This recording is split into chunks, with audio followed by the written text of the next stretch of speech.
I walked into my local gun shop here in Texas, expecting the usual empty Glock hooks. They were full. The guns that were stripped bare were the oddballs. The ones I used to point at and say, yeah, nobody's taking that home. One of them hit me like a slap. I knew that pistol. I'd run it, shot it, talked trash about it on this same counter. In my head, it stayed on the do not recommend list because it had that vibe, like it'd fail you the minute things got serious. But the wall said different. So did the rental logs. So did the students showing up with the same gun tucked under their shirts. It's on this list. It's moving faster than anything I expected. And I still don't trust it because popularity doesn't mean reliable. And trends don't take responsibility when something goes wrong. Let's start where I stopped arguing with the wall.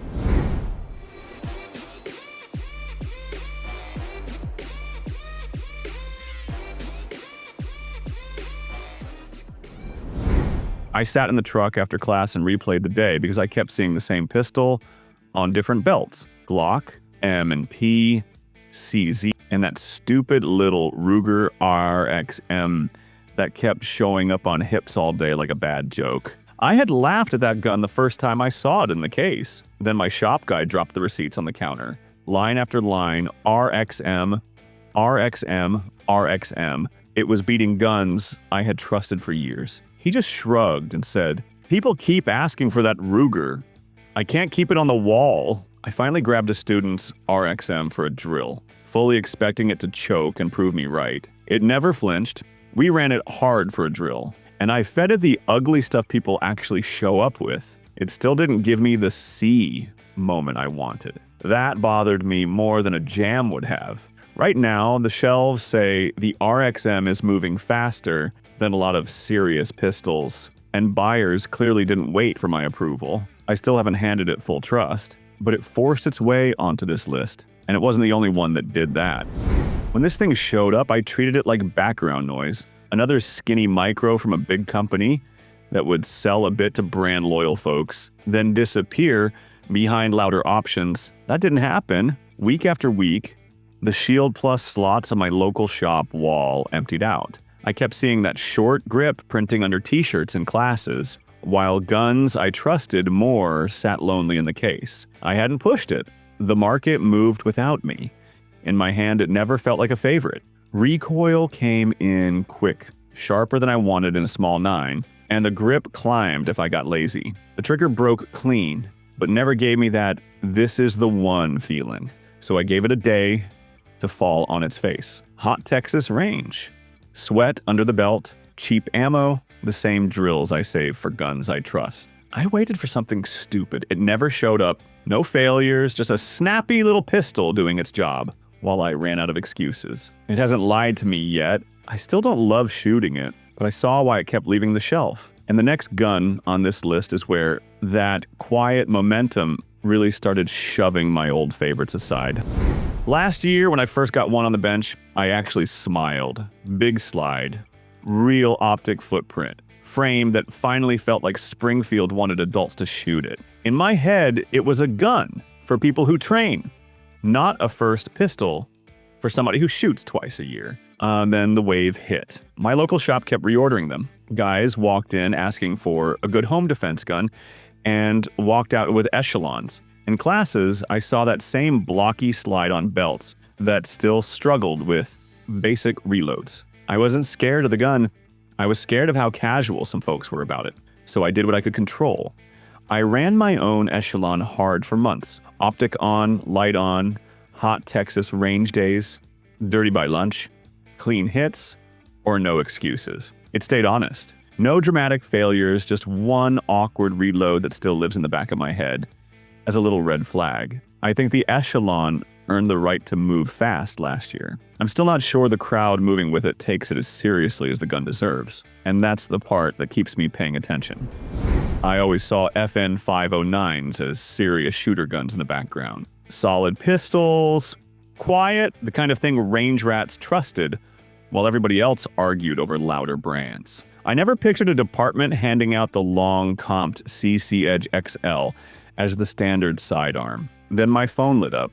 Old friend from Nevada, now wearing a badge, told me his people signed the papers and started issuing the CC Edge XL in 2026. Not as an option, as the gun. That hit different. It wasn't some hobby pick anymore. It was guys I actually knew getting a pistol assigned for every stop, every door, every ugly traffic mess at 2 in the morning. He walked me through the switch. Qual lines, new holsters, tall slide, early complaints about grip angle and trigger, and then silence. Long shifts, bad nights, duty ammo, and his report stayed the same. It went out, it came back, it didn't make the night worse. I don't need my own range day to understand that. When a cop friend says policy stuck him with a pistol, and it still hasn't lied to him, that kind of boring makes me listen when civilians start asking about FN carry guns. I used to run my mouth about this thing. Big slide, goofy grip, fanboys louder than the gun. I said it right in front of students. If you want to talk all day about ergos and not shoot, grab a PDP. Then PDPs started showing up in class. A couple of guys walked in with full-size PDPs and way more confidence than skill. I was ready to watch them crash on the clock. Instead, the targets made me eat it. Their fundamentals were rough, but the gun stayed flat, sights snapped back, and their hits looked better than their trigger press deserved. That pissed me off more than a meltdown would have. I got behind one and the story stayed the same. The grip still fought my hand, the hump felt wrong. The frame never melted in like my usual guns. But the dot tracked straight. Split stayed tight, and the gun did exactly what those loud fanboys had been screaming about. So I shut up. I still don't like the way the PDP Full Size feels in my hand, but I quit clowning it. Too many ugly draws turned into clean hits. And the next gun on this list punishes bad habits harder than this one did.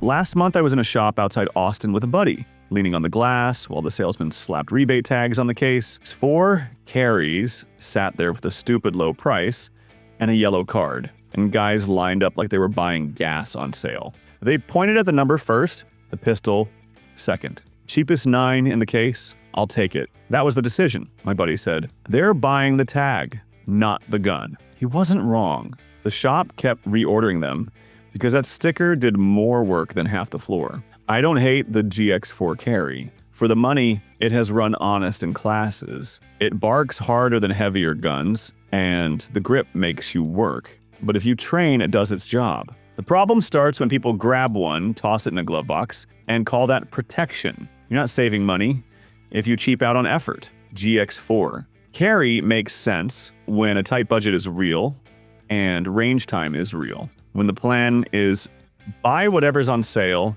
and never think about it again, the next gun on this list makes a hell of a lot more sense than this one ever did.